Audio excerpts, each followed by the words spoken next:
death. Every year, every decade, every century, every eon, there will be people who sadly leave this planet behind, leaving behind their friends, family, people who've known them, people who have even spoken their name. Death can have reasons and no reason for happening. Sometimes it will happen because of a certain event, or sometimes it will just happen without explanation. Death can also be a touchy subject for some people, especially people in religion, considering death can sometimes touch upon certain things that make certain religious people upset, so there's that. But yeah, death is truly an unknown and scary thing that is very important to life. So here today, I'm going to be going over some stories of times where I've almost fucking died. Why am I doing this? Well, because it's been a while since I've told these stories and I just want to tell them again. And also, because why not? Because I'm pretty sure all of us have at least one story about almost leaving this earth. Like, almost being deleted off of this earth. So, anyways, yeah, I know it sounds weird to be like being all serious and start this episode and then being all silly, goofy, ha ha ha in the rest of the episode, but hey, at least I tried to be serious in the beginning. But yeah, anyways, let's do it. Okay, the first story takes place somewhere in the late 2010s in Nashville. So, okay, 4th of July. It's a holiday where us Americans launch colorful mini rockets into the air and they explode into different colors and lights, and they also may or may not traumatize a lot of animals and war vets. But besides that, yeah, currently I don't really care that much about 4th of July, if I want to be perfectly honest. Like, I know that might sound shocking to a select group of people, considering, like, 4th of July is like, oh, this is the day where we celebrate our freedom by blowing things up in the air. Like, yeah, that's cool and all, but it's just 4th of July has changed for me a lot, and let me explain. So basically, when I lived in Tennessee, it was 4th of July, me and my family would go to a family friend's house and there'd be a bunch of people there was food, and there was drinks. It was basically like a party, and like, the fireworks we had were like all the different fun type of fireworks. Like, we had ones that were like shaped like ladybugs that would spin around. We had smoke bombs. We had ones that were in like different shapes. Like, I remember, like, this didn't take place in Nashville, but I remember like the first 4th of July, or the first and only 4th of July we had in Arkansas. I remember getting this firework launcher, or like this firework thing that like looked like the Excalibur sword. It was really cool. But yeah, there was all these fireworks that had like different shapes and stuff, and like it was all fun and stuff. And then after we moved into Arkansas, which we didn't really live there for like an entire year, but when we did live there, like, they still had like the fun type of fireworks. It's just the thing was, we didn't really have any like family friends there to celebrate it with. And then we eventually moved to Georgia, and that's when 4th of July no longer became special to me. It was just ruined because, sadly, my dad couldn't find any, like, cool fireworks or something, not even any colored smoke bombs, so, yeah, ever since we moved here, 4th of July has just become an occasion where it's like I'm not really excited for, which is a real shame too, because like I mentioned, like when I was in Nashville and we had these 4th of July events, like they were so fun and nice, and they felt like they felt more like parties with like fireworks afterwards. But yeah, so yeah, one of the types of fireworks that we had were things called cakes. I don't know, I remember someone calling it a cake, but yeah, this is the fireworks in question, it's on screen. And, like, I swear, I remember the person who was setting it up, like, someone let their kid set it up. And when I say kid, I don't mean like, oh, they're 12 years old or something. I mean, like, someone let their, like, little kid, like, I think somewhere around 5 or 6 or something. They definitely weren't like 4 or under, but it was definitely a young kid who was, for some reason, allowed to set a firework up. Now, I do remember the kid did have some form of supervision, but still, I'm just saying, if you're going to have your kid set up a firework, make sure you watch them very closely so they don't accidentally do something that causes the firework to crash into your neighbor's house. Yeah. Thankfully that a firework crashing in someone's house didn't happen safely, but yeah, so it was all set up, and then one of the adults lit the firework.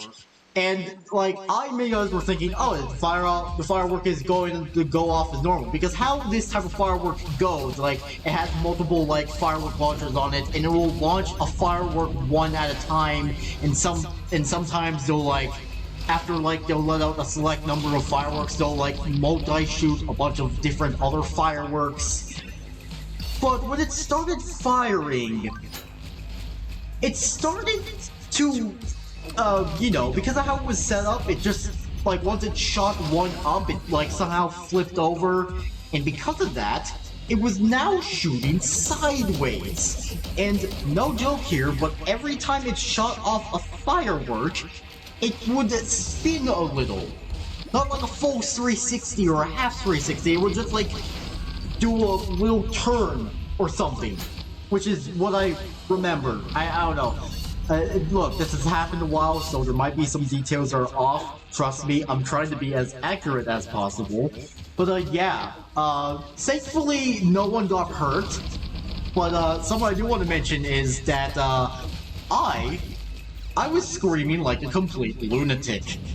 Why? Well, look, I know, like, even back then and even now, I'm dramatic.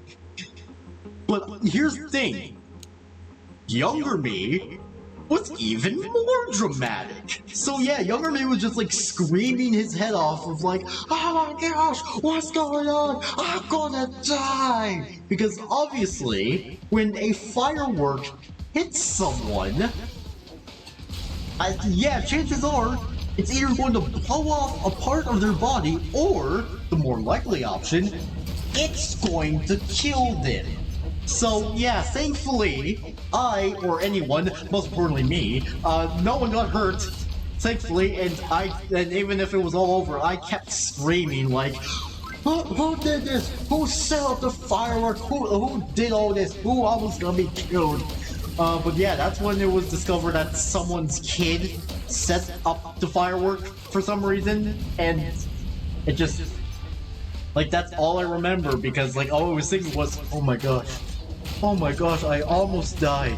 I almost died. Like, I was just like, it wasn't, like, you couldn't see it physically on me, but, like, mentally I was just, mentally I was struggling. I was just like, oh my gosh, I almost died. But also, I do want to note something, that this was...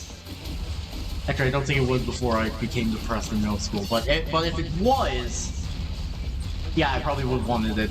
But, yeah, that aside, yeah, that was my first experience with almost dying. So, yeah. Now, is the next one. Alright, story 2, which also happens to take place in Tennessee. So, yeah, so one morning I woke up and I was in the mood for sausages. Specifically the sausage patties, because a normal sausage, unless it's with a bun, I won't eat it. But sausage patties, I will eat those, although it has been a good while since I've had a sausage patty. And when I say sausage patty, I'm not saying, oh, it's as big as a hamburger patty. It's like, it's basically like a small, thick disc. Think like, it's kind of like small, it's smaller than a hockey puck. That's what I'm trying to say. But, yeah, so I was just, like, I was getting ready to, like, cook it and stuff, like, I was turning on the stove, putting the pan on the stove, and getting ready to put the sausage patties on the pan that was on the stove. Now, here's the thing, before this, I've done this a good few amount of times, and I was like, okay, I know how to use this stove, I got this. But here's the thing, okay, so...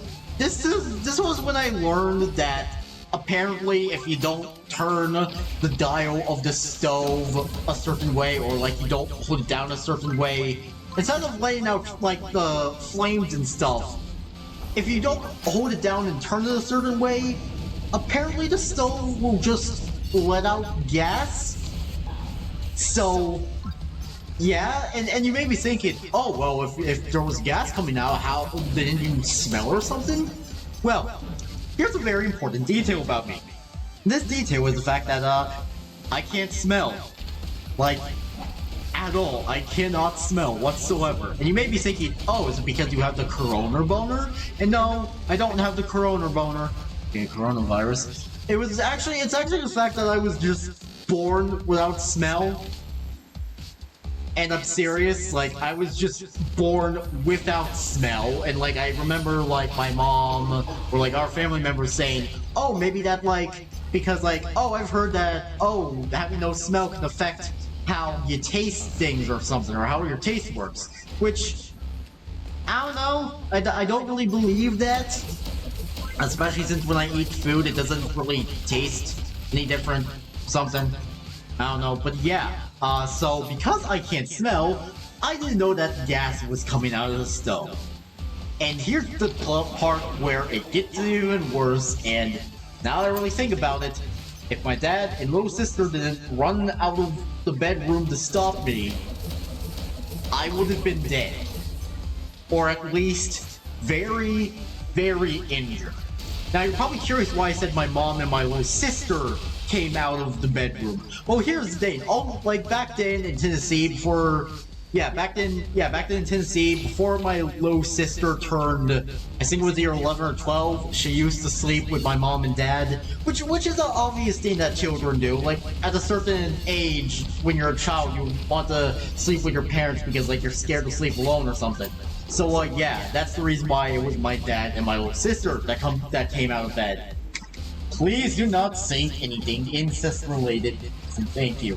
But yeah, anyways, so yeah, I noticed that the flames weren't coming up, where I was like, huh, oh wait, I think I need to turn the dial again. And I almost turned the dial.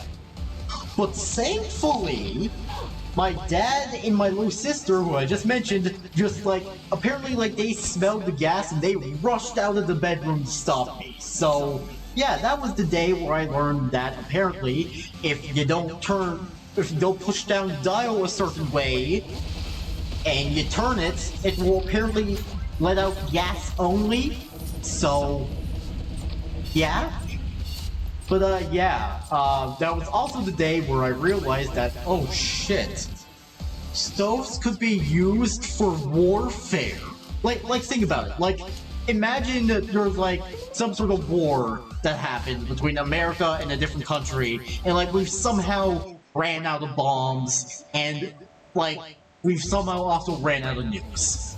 Which, okay, maybe not that far, but like imagine there's a war between America and some other country, completely run out of bombs, don't want to use nukes yet, and it's like, what could we use? Oh hey sir, there's this, the stoves have a feature where you can like turn the switch and only let out gas, so if we do that and then quickly turn on the fire and kick it down out of the helicopter, we can use the ovens as an explosive or something like that. I don't know, but yeah.